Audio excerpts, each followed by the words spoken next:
Welcome back to another episode of Headgears to Handshakes. We have the co-founder of Claw Wrestling, Eric Brugel.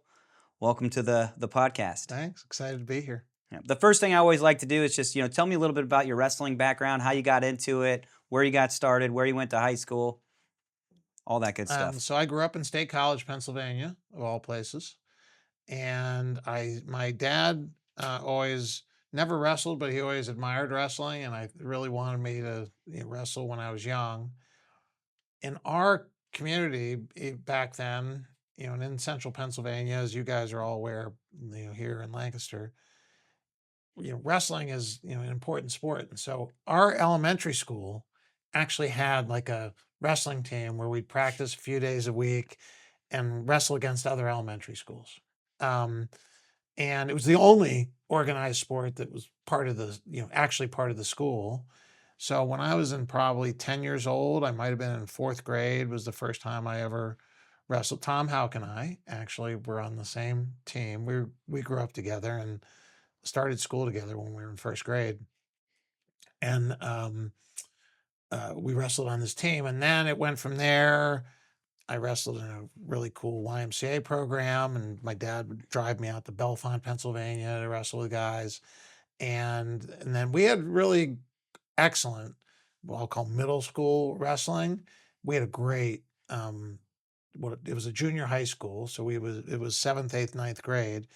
And we had a great junior high school coach. And so that was every bit as intense as any kind of high school program, would be today.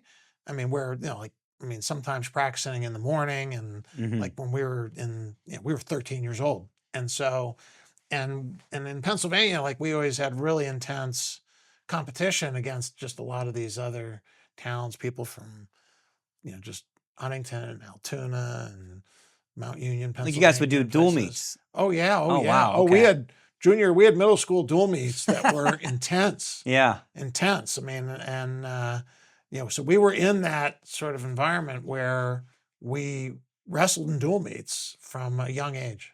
That's amazing. Actually, those middle school dual mates are coming back. I was at a thing called Waterway Duels, and I hadn't seen those little kids wrestling like that. But being from Florida, we didn't see any of that. Like, I didn't really get in a dual meet type environment until I was in high school. So, has that always just been around in Pennsylvania at that level? Yeah, I mean, and so that junior high league, I mean, it started at 70 pounds, and I think it was like 5 pound increments, up to, in the 90s or to 100. And then it went, a little bit different, but it was probably 15 weight classes, and they were intense. They were good dual meets.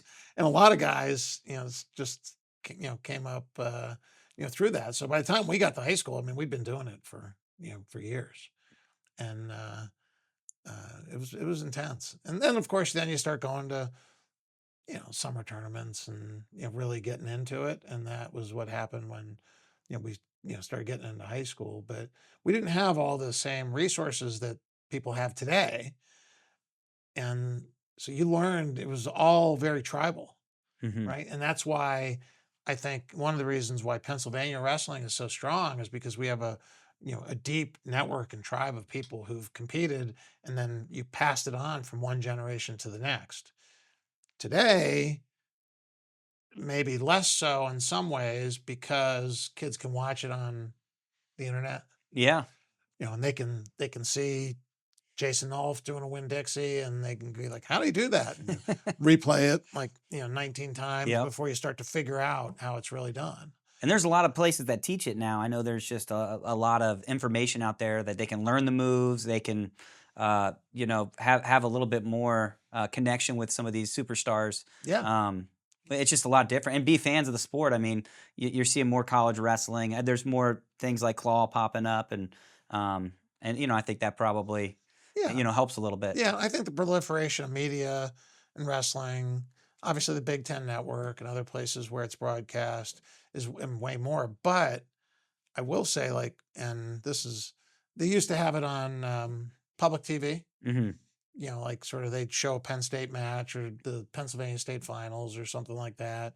You could see it. And then ABC back in the 70s, like ABC used to broadcast the NCAA finals, Wow. sometimes, or at least show clips and stuff of that, which was interesting. But it was, and, these days it's, there's so much more media and obviously so many more opportunities for kids to watch.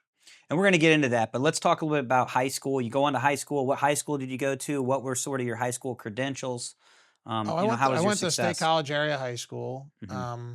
When I was in high school, I didn't wrestle. We were still wrestling in our junior high school team through ninth grade. So we didn't. We had a 3-year high school, so I didn't start wrestling high school till I was in 10th grade. I had a really good high school career. I mean, I was 2-time Pennsylvania state champ. Oh, wow. I was the outstanding wrestler in the Pennsylvania state tournament in 1981. And I got recruited to wrestle at a lot of Big Ten schools, and Penn State wasn't a Big Ten school at that time, but ended up deciding to go to Penn State, and things have been wonderful. I mean, and that's so, I grew up in a wrestling community, but when we were growing up, you didn't have the clubs like you have today. Hmm. You just had your community, and you had to go out and maybe go to camps or do things to get connected with and get connections with, better guys.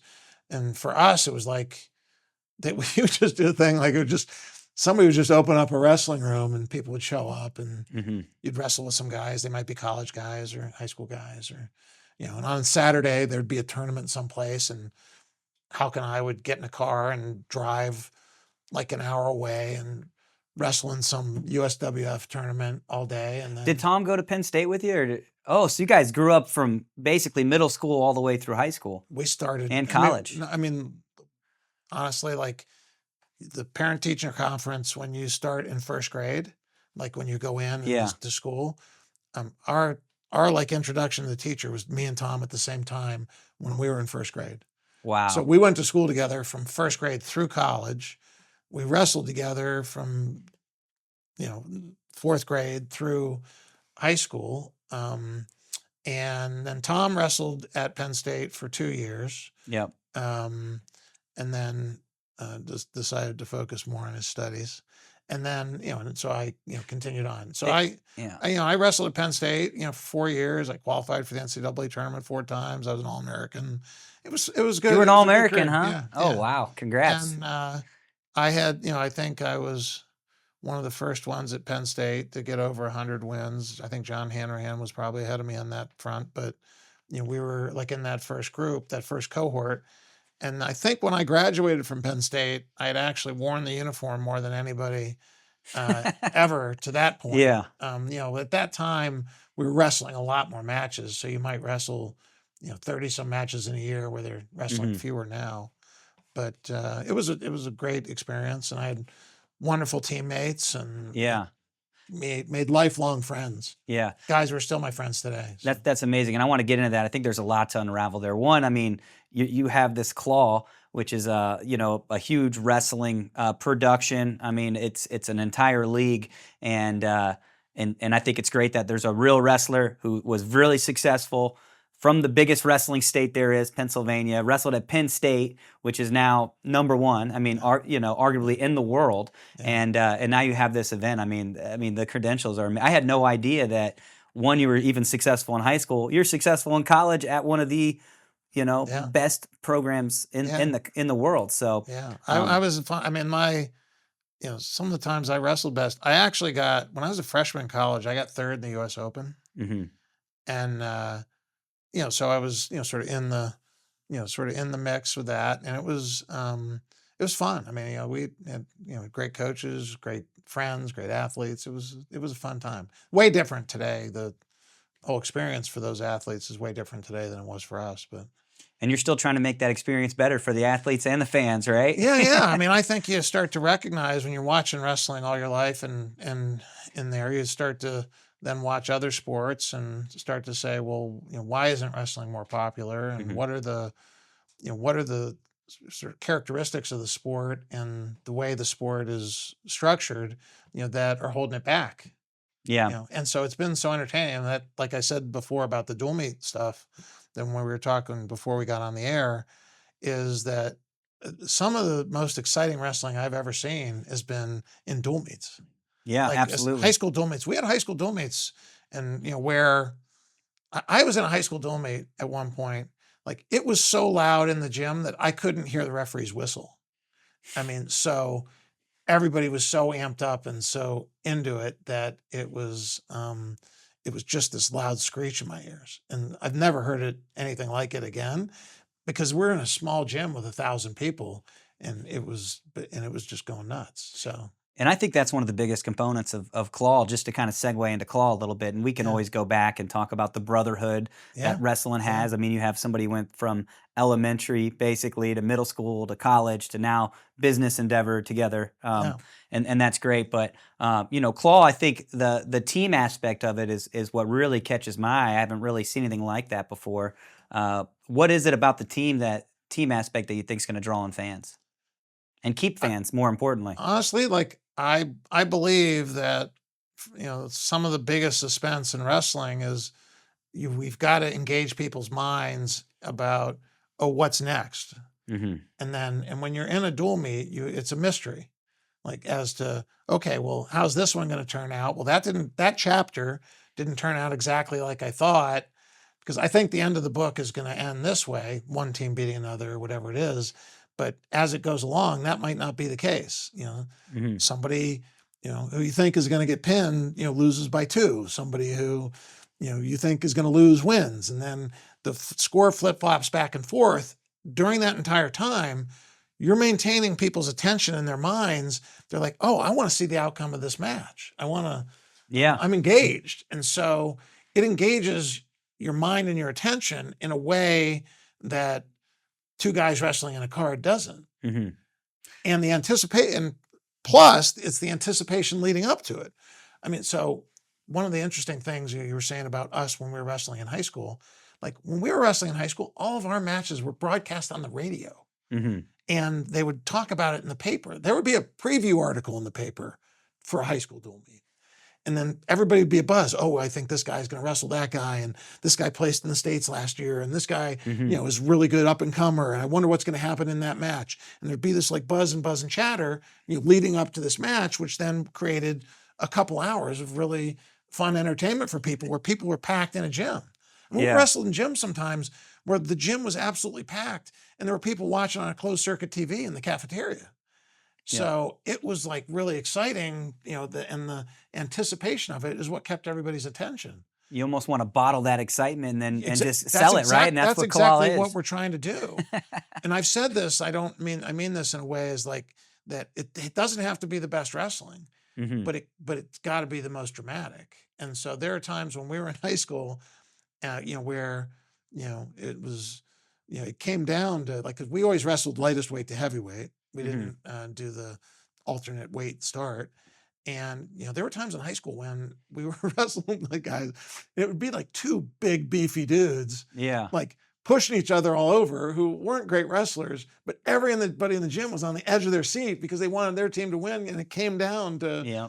whose beefy dude could, push the other guy around. So, I think I would describe it as like a continuation of drama, right? Like yeah, it's not just about that individual match. That's important and there's its own drama in that match, but it's totally. that continuation of drama and that build up. And ideally you want equally competitive teams. And I thought what was interesting about the draft is you're almost guaranteeing that because you took turns picking, right? So it's just Yeah. like if you pick a team, you're going to pick that next best guy up, even if it's a different weight class. And so I just think Claw's set up, and hopefully it plays out this way where the teams are pretty even. They're going Yeah. to have some Yeah. mismatches where Yeah. maybe there's a superstar at one weight and I have a superstar at another weight. Well, who can score us most bonus points? Who can keep it closest? Yes. You know? And we're trying with the way we set up the rule set in Claw, where every point in every, round counts. So because if you win by more, your team's going to get more and you're going to give your team a bigger cushion. If you win by less, it's not the same cushion. And that, you said like with the match exciting, the drama of an individual, bout, can always be intense and fun and trying to figure out who's going to come out on top. But then, oh, how does that then play into the bigger story? And then you go back to thinking, oh man, now we need to win at, this, and we need to win by this amount. and can we still win this dual meet? And that's keeping your mind engaged and keeping your attention, which I think is something that wrestling is really good at. It's also got the combat element, man Hmm. versus man. We sometimes get the really big dramatic moments. Wrestling doesn't have the benefit, in benefit or has a different format than you have in UFC, where people are waiting to see somebody get kicked in the head. Yep. In wrestling, you have to be more creative. So Hmm. guys have to be craftier. It's much harder to subdue your opponent when you can't choke them or kick them in the head, Yeah. or punch them. You have to be smarter and craftier about how you get control of that guy. And so, as such, we want to create a framework where that cat and mouse game can be more fun to watch. Yeah, and I don't want to get too much into the rules because we talked about this That's off fine. camera, but it's kind of like one of those board games where you're reading it, whether it's like Exploding Kittens or like they Yeah. have all these crazy board games, and you're trying to read and understand the instructions, but you will never understand it until you just watch it or you show up and you wrestle in it. And so before I heard it, when I first heard about Claw, and the rules are being explained, I just couldn't grasp it. And then we had some wrestlers go, and it was, dude, it was one of the funnest times I've ever had watching wrestling. And our guys, I mean, they loved it. I Yeah. mean, they couldn't wait till the next event, the next time they could sign up. And just without getting into the rules too much, what was interesting is just so many different ways that they could score. Yeah. Right. And on bottom, if you knock down a cone, and I mean, that's a way to score. And so we have guys on top, someone's getting close to the cone. A good strategy could be to just let them go, Yeah. right? Don't let Yeah. them have that point for the cone and possibly a point to get away. And so it really kind of started to click to me when I watched Jordan Oliver and Bryce Andonian, and it Yeah. just you could Yeah. tell Yeah. that Bryce Andonian had a lot of flash, a lot of skill, but Jordan Oliver, man, he was so savvy and smart with some of the tactics that he used. He Yeah. really understood where he was at. He really was able to kind of take that rule set and make it fit. And so I just think it's going to be really interesting for people to watch. It's going to be fun. I mean, we're trying to create where it's simple enough. In each position, there's three ways to score. Hmm. So it's not overly complicated, I don't think, in that sense. And but it's going to keep people's minds engaged. And uh, like in the sport, one of the drawbacks from a media or sort of spectator standpoint that I always try to point out to people is that the best athletes, are very hard to score on. So they're all really good at maintaining position, Hmm. and when you get two high level guys that everybody's excited to go see this match, it's sometimes the most boring match. Yep. And so if we're drawing in new people as fans to the sport to come watch, like I go and say to my neighbor, why don't you come over and watch this wrestling? Well, then he goes and we got this big, huge buildup of this guy who's a world champion and this guy who's a Olympic champion, and they're going to go meet. And then they watch it and it's a 1-1 match. Yep. It'd be like, why am I watching this? Hmm. This is boring. And it's because they're so good. The nature of the rule set and the structure of it Yeah. doesn't permit It's like an too Olympic much. finals match that it's a 1-1 push out, but the guy had the last push out or Right. something, Yeah, right? It's like, exactly. Like and in again, there's things you're watching. Oh, that's, I mean, there's good well, hand fighting as a guy that's already in wrestling, but somebody from the outside, they go, all they're doing is clubbing each other, right. right? For you and me, like, Yeah. yes, we get the nuance. And watching college wrestling, watching a guy break a guy down and ride a guy is interesting. But Hmm. if we survey kids who don't watch much Yeah. wrestling or young people, like they'll say, I don't like watching the guys in onesies lay on each other. Don't call them onesies, please. That's what they do. It's not my language, Yeah. Yeah. but that's what, that's the impression that wrestling leaves with some of our audience. And so, and rather than having wrestling, you know, in the structure that, that it is, currently that, where we don't adapt very much or, there's not very big innovations, in the sport, in order for it to be a media sport, we need to make changes, Yeah. to the structure, format, and how the sport is viewed if we want to grow the audience. So it's not, rather than it being this tribal thing where, you know, you do it and your brother did it and their kids do it. And then, but it's where it gets out to, Hmm. people who never would have done it before and go like, that is cool. Yeah. I want to go do that. That looks really fun. And so, and then when the audience grows, then we'll get more kids wrestling. We'll have more sway. We'll get more sponsors. We'll be able to, Yeah. have, more resources in order to continue to keep the flywheel going. And I think it's important people understand that. And I've seen so many different variations of wrestling, but they're all the same. Beach wrestling, right? Just take Yeah. it's just the same thing as wrestling, but it's on the beach. So it never captured me because it's the same. It's a lot of the same. You've had a lot of different organizations that are just pairing people, but it's more of the same, right? And so what interests me about claws, it's nobody's gone this far outside of the box where you still have that same, what your word, nuances of high level wrestling, but there's so many different tactical ways of scoring. There's so many different ways to extend the dramatics of it, and so that's what Yeah. you know. I like new. I like different, right? Well, in this, look, all the major media properties, in the United States, which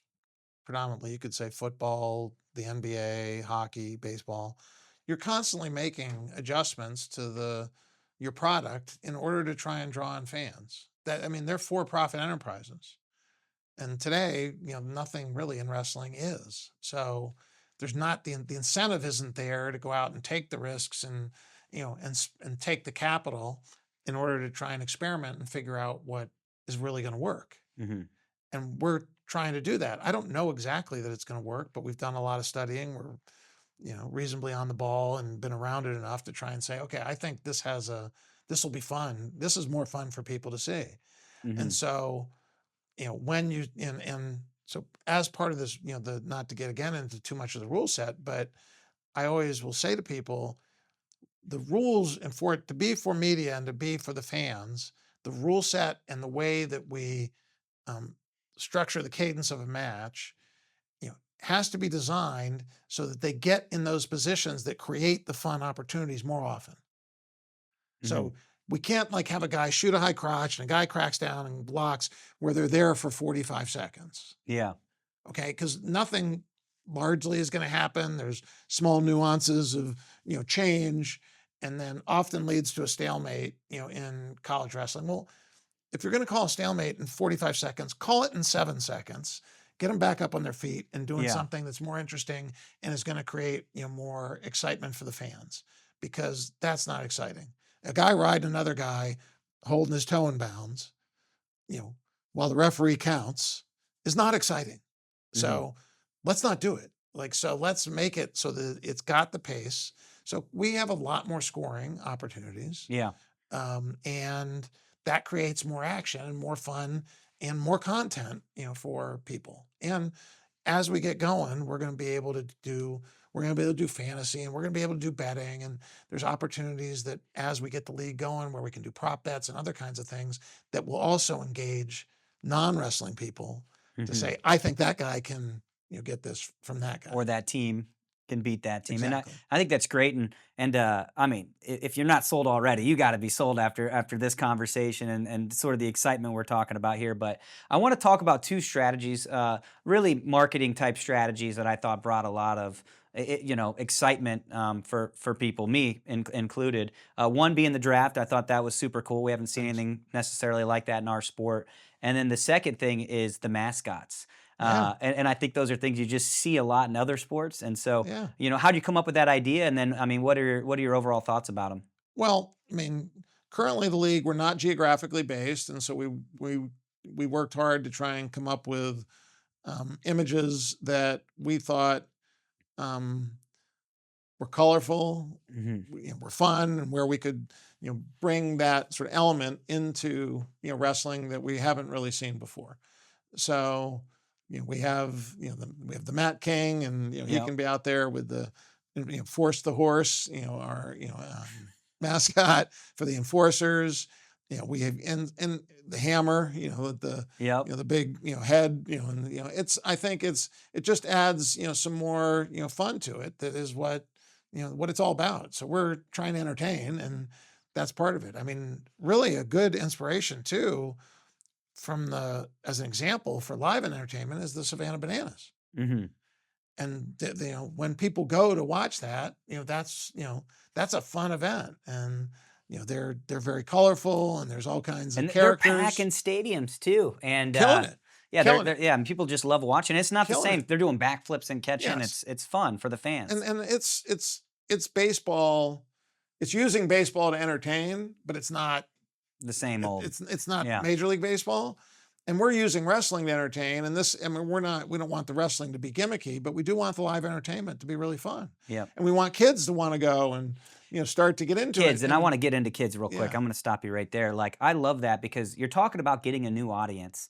And let's face it, the most of the 7, 8-year-olds, 9-year-olds, they don't have phones, and they're not Yeah. going online and watching Olympic. They're maybe on TikTok, but um, I feel like that's just another way you're going to draw and keep people early on engaged and pull them into the sport. Yeah. And I mean, if we do fantasy and we do, things like that, and you have the league, you have the draft, you have dynamics, there's things to follow. We've had athletes get injured and have replacements, and it's creating news and creating people's intention where they can think about it and have something that will help them with their viewing experience throughout the year. So Hmm. it's not only leading up to the season, and you have all the drama about who's going to wrestle with who and what team can win. And as we get into the season, we'll see the outcomes of these matches and how they lead up to the Super Duel.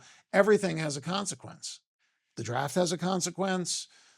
Injuries and waivers and Yeah. trades and all these other things, are ways that engage people's entertainment in the major media, sports media properties, and we want to bring that to wrestling.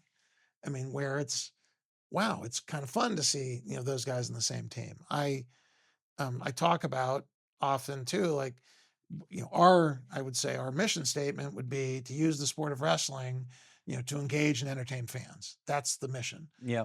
And so it doesn't even just have to be the dual meet league. We can also do. I've shared with you this before, but other concepts, and I've got this Hmm. concept I want to try with this.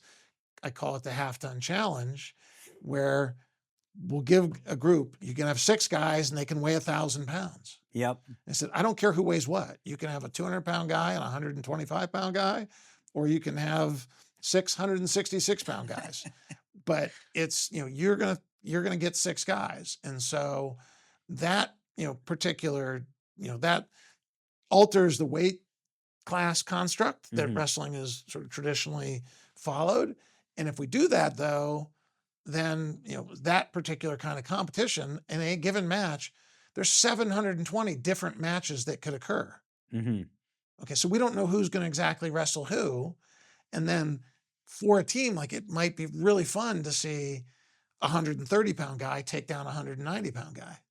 Yeah. That creates a more viral moment and more exciting for people who aren't necessarily wrestling fans to see that. And a 130-pound guy or a 140-pound guy probably wrestles a 170, 180-pound guy in practice every day. Yeah. So let's bring that out and see.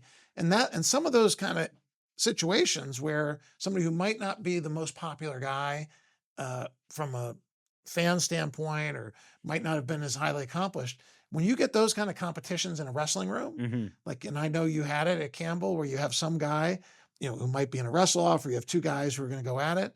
Those guys get fired up, and Yeah. your team gets What's fired up. What's funny is, and I'm just going to share a personal story. When I was Yeah. at Riverdale High School, my coach Chris Hayward, he passed away recently, but we did something like this, and basically the captains were able to pick their teams, and we had wrestling class in the morning, first thing in the morning at our high school. So we had Oh, a that's great cool. setup, and 3 days of the week, this is all we did. We had dual meets, and you could one person send somebody out, you send out whoever you want, and then 2 days a week we played football games. And Okay. so, like, you could just pick somebody that was athletic, and then all those points get added, and then at the end of the month, the winner had a pizza party. And I'm telling Oh, you, we took it serious. Like, we got so good at wrestling without ever learning a single move, and we were just competing and plugging the.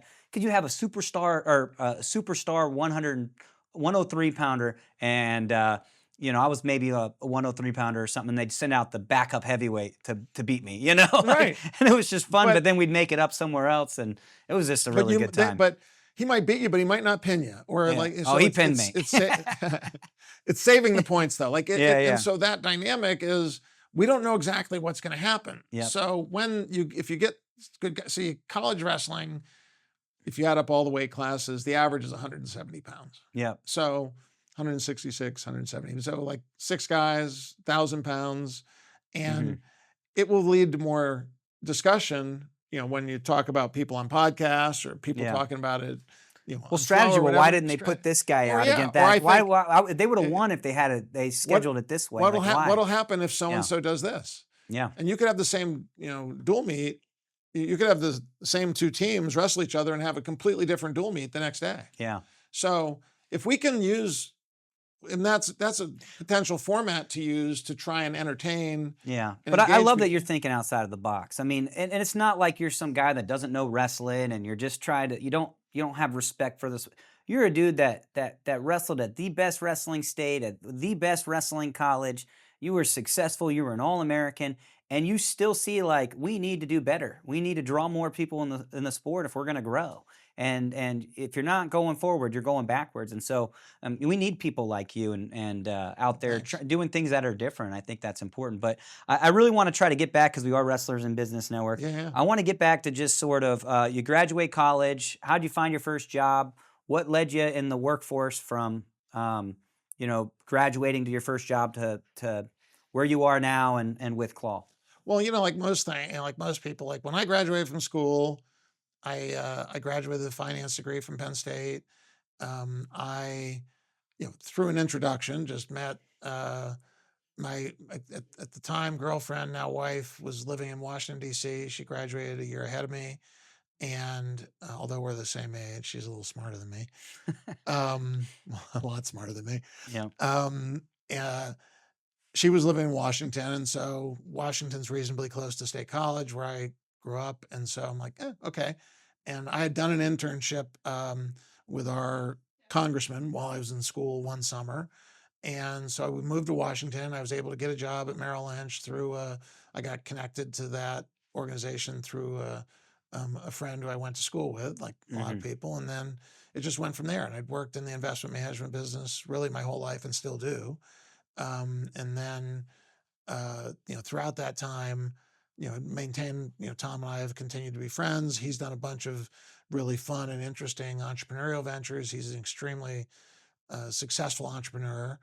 And we've been together along that journey about, so probably like 12 or 13 years ago, Tom had sold his company. He was, and he isn't very good being at loose ends. And Tom had started a thing called Top of the Podium. Hmm. And Top of the Podium was basically like a wrestling training center and competition facility. And I don't know, are you familiar with Top of the I'm Podium? not. Okay. No. So Top of the Podium, um, uh, Tom was like, look, the way they do youth wrestling in this, where we were in Virginia, he was like goofy. And he said to me, is like, I'm going to open up and like a facility and put down and start, doing events and running classes and, and picking up the sport. And it first leased out like a 5,000 square foot facility. We put a mat in there and some stands, started running events, and pretty quickly like outgrew it. It was just not quite big enough. The mat wasn't quite big enough. And then he bought a big steel building, like what used to be um, like an Olympus gym or something. Hmm. Okay. And gutted the building and basically set up this, set up where we had 5 mats. We had like a wrestling room. We had a theater. We had a concession stand, and ran tournaments and events throughout the year. It was awesome. I think I've said it was probably the nicest non-school based wrestling facility in the United States. It was, Yeah. and we would, and Tom and his wife Rhonda, who donated a tremendous amount of time and money to the sport. They, basically designed this format where we would get kids who would come, and we'd say, look, I know it's very hard because when you do wrestling, like when I was growing up, like your parents were going to take you to a wrestling tournament. It was like you might spend like 9 hours to get 3 matches. Yep. You'd be in a gym like all day long. And they created a format where they would do this bracketing and say, you bring your kid, we'll have you in and out in 2 hours, and your kid's going to get 3 matches. Awesome. And so we would run kids through, and I was on the board of directors and would help out. I was, just a small part of it, but help officiate or help run these events. And in a weekend, we'd have like 400 kids. We'd do one on Saturday. You know, I should say we. I'd say really he, Tom and Rhonda. They did one on Saturday and one on Sunday, and then during the week would have. And he grew. Loudoun County, Pennsylvania, had a small wrestling club that was like 40 kids. He went out to elementary schools and started talking about it. And within like 3 or 4 years, they had like 250 kids Yeah. and different age groups and stuff. And then they were practicing there. We had other clubs coming in and practicing. We were running events, and the facility was ended up being successful. And frankly, we got it. He got it to the point, and like right before COVID, where it was starting to make money. Like it was and then COVID hit, and whole world got turned upside down, and you know ultimately Tom transitioned from doing that stuff with Top of the Podium, and we started working more heavily on Claw, and Awesome. that's where all his attention and focus is. He's 100% of his time on it. He's a brilliant guy, and I Yeah. think is good at leading this So I effort. think it's a good team because I look at you, you've had a lot of the success, and he did too. He went to college Yeah, yeah, and yeah, was great. And you guys know wrestling. And then you went into the finance world. So you understand the business a little bit. You understand the money, how some of those, I mean, that's an yeah, important yeah, part of running something like Claw. And then you have him who's a little bit, he's a creative. I mean, yeah. I know you're creative too, but he's a creative and he's done some Oh, different ventures and he's built things up from scratch. And oh. I mean, so to be on his bandwagon for a second more, he's yeah, extremely creative. So like he's a musician. So like really, he's written like wrote a whole huge like Christian rock album, and he's a no brilliant way. oh he's a brilliant You got to piano send some player. of this stuff to Oh me. no, he's a brilliant piano player. Yeah. Do you remember the chime for our draft when we announced a Yeah. pick? He did he composed our Yeah. chime. We have a Claw chime, That's and awesome. the Claw chime is something that Tom composed. So he's a So creative. I mean, oh, I I mean, mean, music's creative, right? oh my gosh, Artistic. like I mean, you should hear him play piano. Yeah. I mean, I'm going to if you now. you Yeah. should just you should call him up, ask him, say, go to your piano and name an Elton John song out of Yep. the blue. He'll be able. Does he sing too or just do the He'll, keys? he'll sing, but he's Yeah. Yeah. really a better piano player and composer. But Yep. he composes music. He's written a couple books. He Okay. wrote a book about I'm learning here. I'm learning here yeah, about no, Tom. Yeah. he wrote a book about comparing and using football to tell the gospels. Yep. He after he had graduated, he then went and he got a doctorate in philosophy, Hmm. at a school in Washington D.C. So, and then it was doing stuff in ministry, and then did this rock album, and he Yeah. wrote this book, and then we've gotten his attention more in wrestling, and we've both with Top of the Podium was just a wonderful. I mean, Yep. you could see Mike Mal on Flow. They did a one of those, they used to do these profile things Yep. where he did Behind the Dirt and came in and profiled um, Top of the Podium at one point in time. This was probably 10 years ago. Um, but yeah, so Tom's That's interesting. amazing. So when you say creative, he's creative. That's artistic. So that's Oh, awesome. and yeah, and Yeah. I'll, yeah, and but also like he has a really good mind like in numbers. Like so, he graduated from college. He passed the CPA exam. Most kids like graduate now and they take like 6 months and study and take the CPA exam. Hmm. He took it his last semester of college and passed, Wow. and then started working in accounting. And then ultimately that got, something where he's like, these people are doing this. This is nuts. And he started his own business, and really he had a business that was called Audit Watch. And it was the leading like accounting training, company in the country for non-big six firms. Hmm. They used to train accountants, and that was a business that he ultimately then sold to Thomson Reuters before going on all these other entrepreneurial ventures that he's been on for the last 10 years. But and we're real lucky to have somebody like him focusing on wrestling. Absolutely. We need those people in the sport helping it grow Yeah. and being creative and finding new ways and looking at things differently and just knowing how to get it there. What are some challenges that maybe, you were in the finance world, he's done a couple different endeavors. Like what are some challenges that you guys have ran into that maybe you guys weren't expecting? Well, um, we're in the process of trying to raise money to help, move this forward on a bigger level. It's been more difficult than I would have anticipated, Hmm. convincing people that wrestling can be successful financially. We've had so many failed efforts and so many, stops and starts in some ways that I think there's natural skepticism that Hmm. is not surprising, but being able to make that leap has been hard. I I think in some ways it's athletes have an expectation of getting paid more than I probably would have expected in some ways Yeah. because a lot of it's non-economic. So I think they're used Hmm. to being paid, based on not something that's based on, Reality. on Yep. well, not reality, but just just the economics of it, Hmm. and less charity, and the just the amount of time that it takes in order to make this happen. I mean, that is probably maybe the biggest surprise. When we started in the summer of 22, we thought, okay, well, we probably couldn't do something this year, but we'll be able to do something by, like a year from now. We can get this together and Yeah. get organized, raise some money and do it all. And then another year. And then now we're 3 years in, and I would not have expected that it would take this long, but it does take that long to lay the groundwork, to Hmm. start to understand the market better, to start to, for us to refine the rules, and when you're going to get arenas and hiring production people and stuff, it's your options, if you do it on a shorter time frame, are much more limited. So sometimes you have to schedule things 9 months to a year in advance. And so, we're now, starting to think about what our season's going to look like in 2026. And Hmm. so, exactly, how we're going to do it, where we're going to do it, what are the changes we might make. And so you have to plan ahead, and it takes a year, like, to really be able to implement anything. So it's just the amount of time, and anything that you do, it's something you think like like, oh, this will just take an email.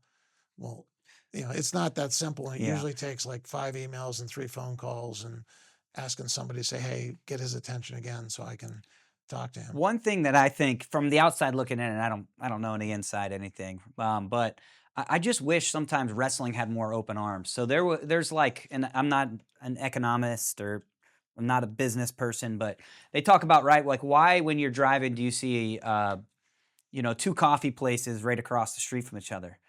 Well, the answer is instead of should I get coffee, it becomes which coffee place do I go to? Mhm. And it feels like that would be a great mindset when it comes to some of these wrestling opportunities, these different leagues and things like that. And it doesn't feel like it just feels like there's like people aren't trying to help one another, and that from the outside looking in, I just don't quite understand that. I look, we're trying to be as cooperative as we can with everybody. Yeah, So I think that our products are way different.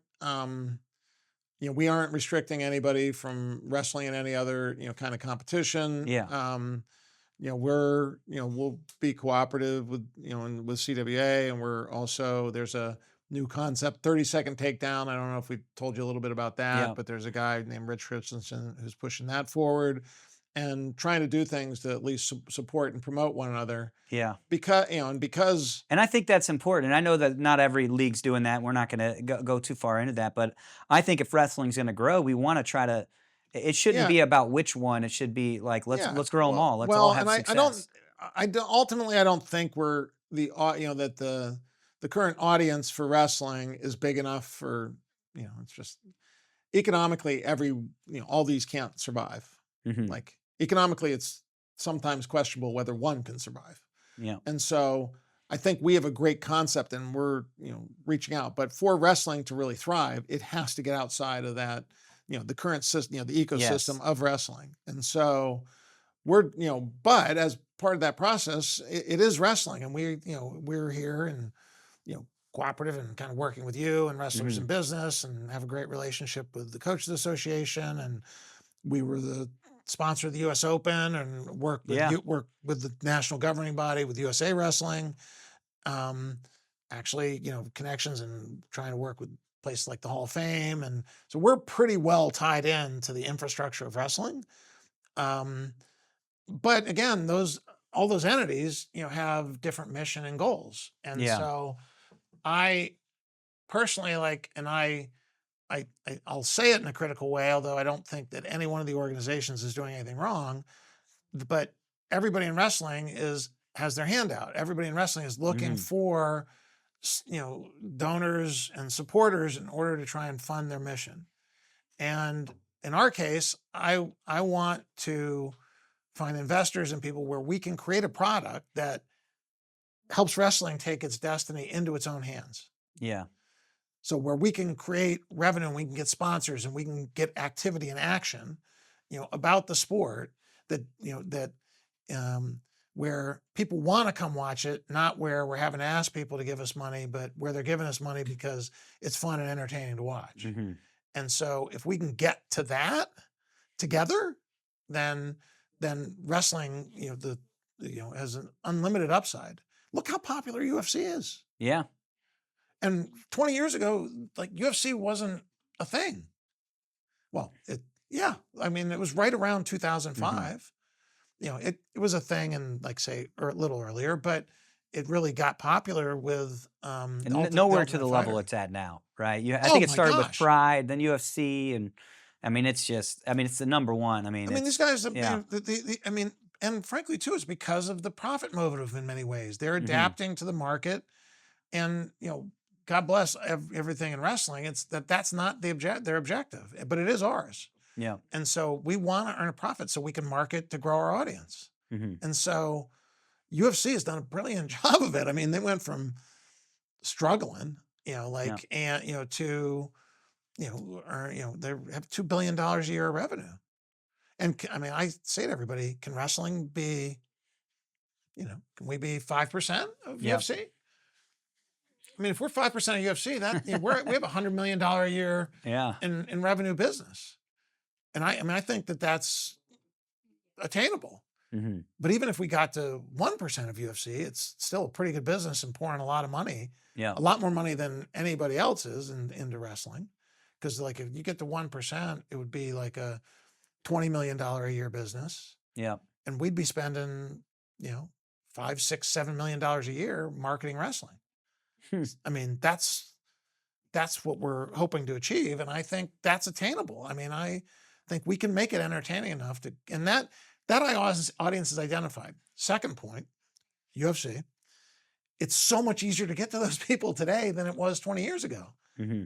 So, like, well, 30 years ago, you had to buy like advertising in a newspaper or get it on television. Hmm. Whereas today you can target and send to every UFC fan in the country. You could send a message to their phone. Hmm. So the ability to target market and find your audience is so much easier today than it was then.